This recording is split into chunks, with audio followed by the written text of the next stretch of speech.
Hey, everybody, you know how much I love connecting with people, right? Well, there's this cool thing called ham radio, and it's all about connecting with folks around the world. It's different from listening to the radio in your car or tuning into a podcast. Ham radio is about talking to real people, sharing ideas, and even helping out in emergencies. Think of it like a giant walkie-talkie, but way cooler.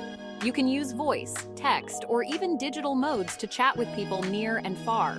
It's amazing to think that you can send out a signal from your house and have someone on the other side of the world hear you. It's like magic, but with science. Now you might be wondering, Ellen, why haven't I heard of this before? Well, ham radio has been around for ages, but it's not as mainstream as other forms of communication. But that's part of what makes it so special. It's a hidden gem, a community of passionate people who love to tinker, talk, and connect. And the best part? Anyone can do it. No matter your age, background, or technical skills, there's a place for you in the world of ham radio. So, are you ready to tune in and discover the magic of ham radio? Now, before you run off and start building your own radio tower, there's one important thing you need to know. You need a license to transmit on ham radio frequencies. Why, you ask? Well, it's all about keeping things fair and organized on the airwaves. Imagine if everyone could just broadcast whenever and however they wanted. It would be total chaos. The airwaves would be jammed with signals, making it impossible to communicate. That's where the Federal Communications Commission, or FCC, comes in. They're like the referees of the radio waves, making sure everyone plays by the rules. The FCC has specific rules for ham radio operators, outlined in something called Part 97. These rules cover everything from the frequencies we can use to the types of messages we can send. For example, did you know that you can't broadcast music on ham radio? That's because those frequencies are reserved for personal communication and emergency use. Getting a license might sound intimidating, but it's really not that bad. It's like taking a driver's test for the airwaves. You learn the rules of the road, so to speak.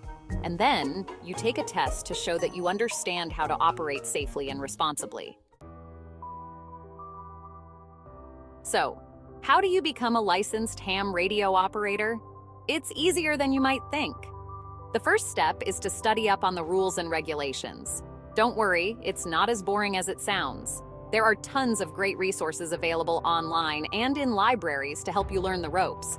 The FCC actually offers different levels of licenses, each with its own set of privileges. The entry-level license is called the Technician License, and it's the perfect place to start. The Technician exam covers basic electronics theory, radio operation, and FCC rules. It's multiple choice, and you can even find practice exams online to test your knowledge. Once you feel confident, you can find a local ham radio club that hosts license exams. These exams are usually administered by volunteer examiners who are also ham radio operators. They're there to help you succeed, not to trick you. And the best part is, once you pass the exam, you're officially a licensed ham radio operator. The ham radio community is one of the most welcoming and inclusive groups you'll ever meet. We come from all walks of life, sharing a passion for radio and connecting with others. If you're interested in ham radio, you're welcome here. From the moment I walked in, I was greeted with open arms. Everyone was so friendly and eager to share their knowledge and passion. It's a community built on shared interests and a love of connecting with others. Give ham radio a try. You never know who you might meet or what you might learn.